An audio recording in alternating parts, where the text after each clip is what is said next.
In this video, I'm going to show you how to make a gradient in Affinity. Now, the first thing you need here is you want to go to the Vector tab, and I'm actually going to create a fill layer over here in the color of white so I can show you how this is done.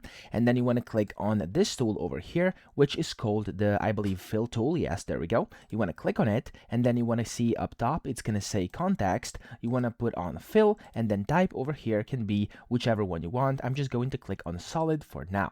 Now, when you do this here, you can also select the basic color. We're gonna go ahead and let's just do the basic color of this, like purple looking bluish, okay?